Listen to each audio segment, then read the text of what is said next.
Yeah, I knew that before. Otherwise, it would have been off a long time ago.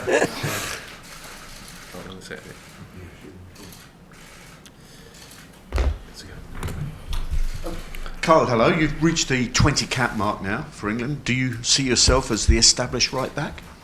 No, definitely not. I've got some good competition here now, and then obviously with Nathaniel, that's not in the squad this time we meet up. So it keeps me on my toes.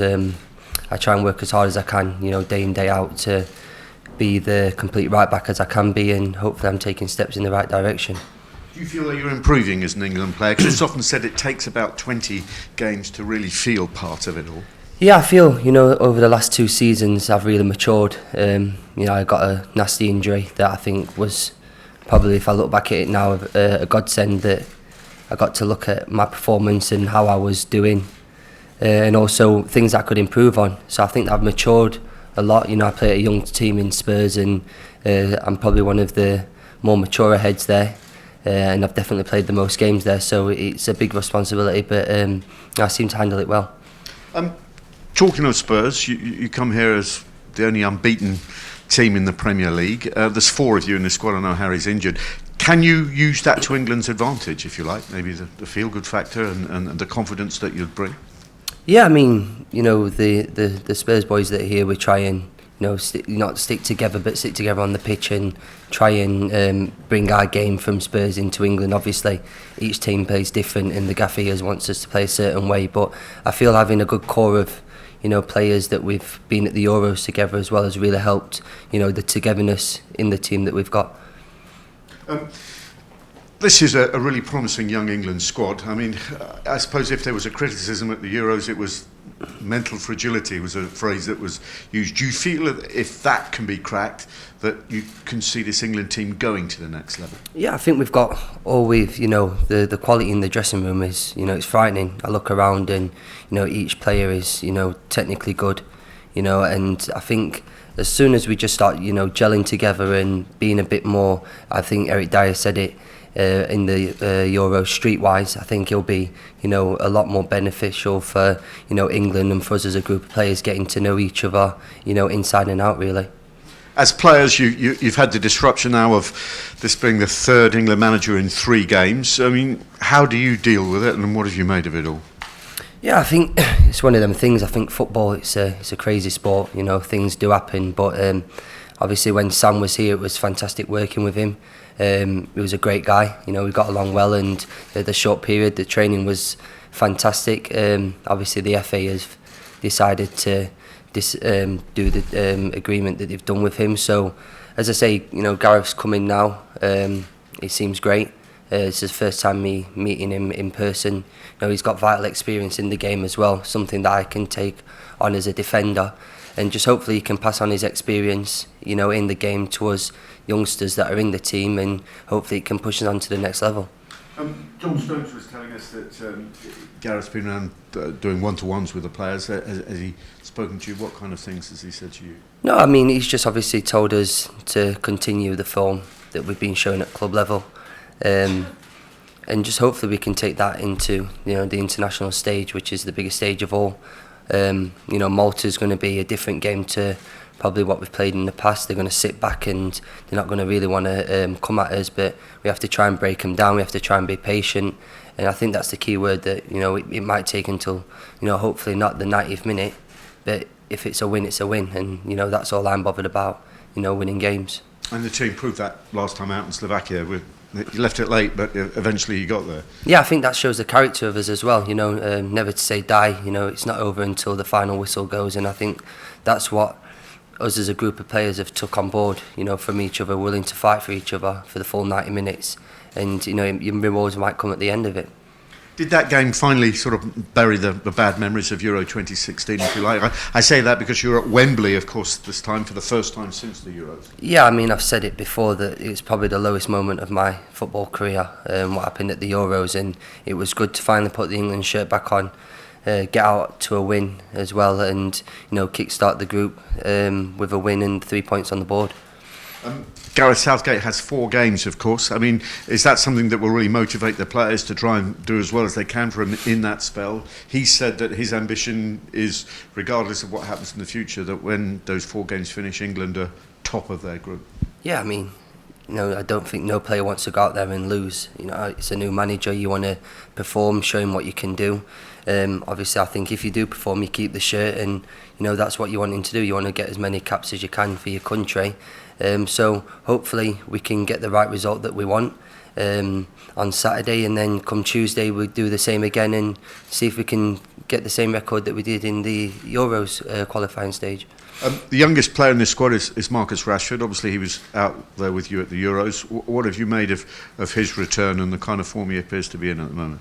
Yeah, I mean, Marcus shown great form going into the Euros, which is why he was picked, to come at such a young age. I think he's continued that on now.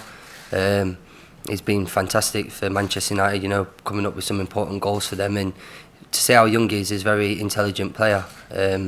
So, I put my trust in him if he was playing on my side or as a centre forward, depending on where he plays. But, he's intelligent. You don't play for Manchester United if you're not a good player. And John Stones, I mean, he came back into the side for the last game. He likes to come forward with the ball, very comfortable on it. As a fellow defender, is that something that you like to see? Yeah, obviously, John is great on the ball. He's shown that throughout this season, and we all knew what he could do. I think for the games that we're going to be playing against Malta, where they do sit back, it's going to be, key. Whoever does start in the centre back position for him, for them to come out and break up play and make things a little bit busy in there. So I think for that, John would be excellent, but that's not up to me to decide. That's up to the manager.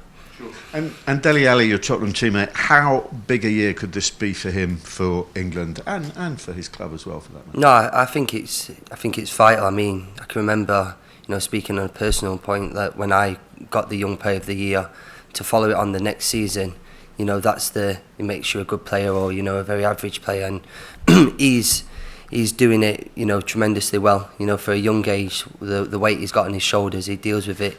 It's just in stride. I always say it looks like he's playing in the park, and it's fantastic to see someone just playing football with a smile on the face and enjoying every moment of it.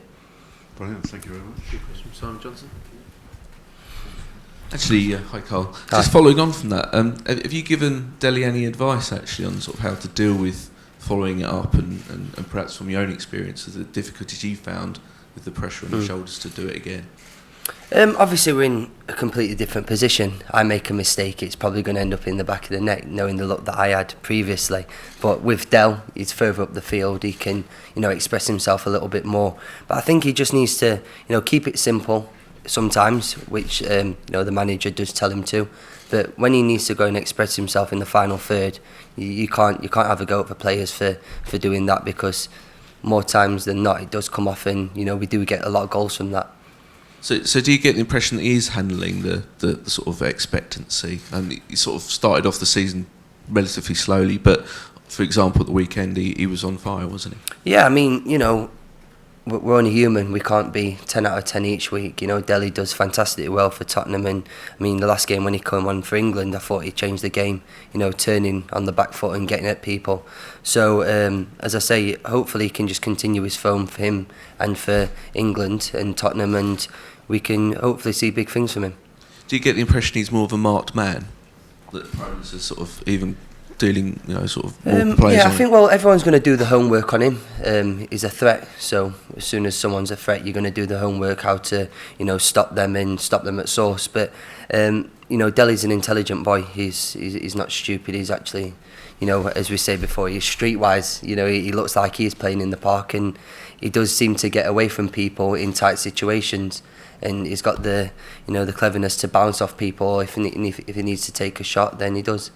And just quickly on Saturday's game, obviously in the summer, unfortunately England lost to a team that many people expected them to beat quite comfortably. Saturday's a sort of similar situation. So what lessons can you take from Iceland into Saturday, make sure there's no difficulties at all? I just think, we don't need to play into their game. I thought, you know, probably in the summer that's what we did, and we didn't really have a different plan. It was kind of, we're going to play this way, and if it didn't work, then we didn't really know what to do. But as I feel that for the Malta game, you know, I think we've got different dimensions now. You know, we spoke about it in depth that, all right, if something's not working, we need to go to this plan.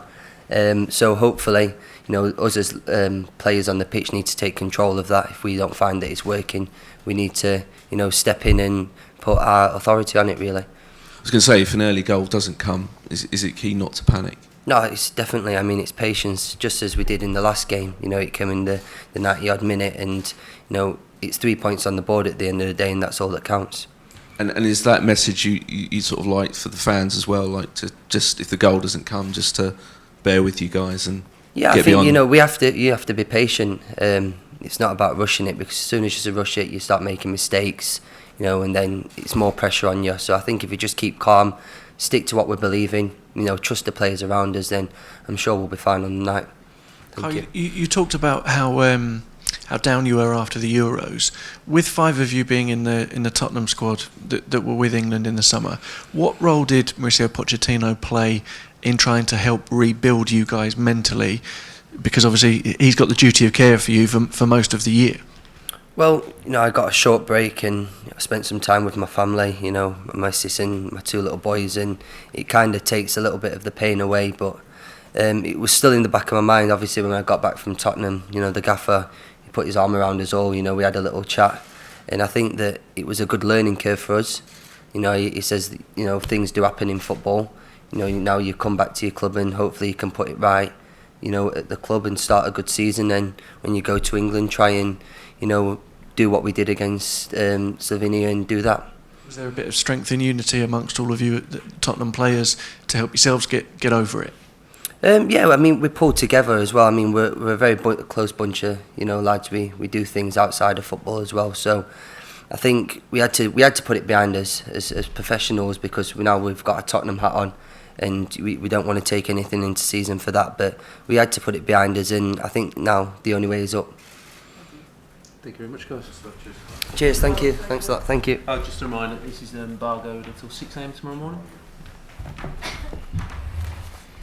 Thank you, appreciate it, thank you, cheers.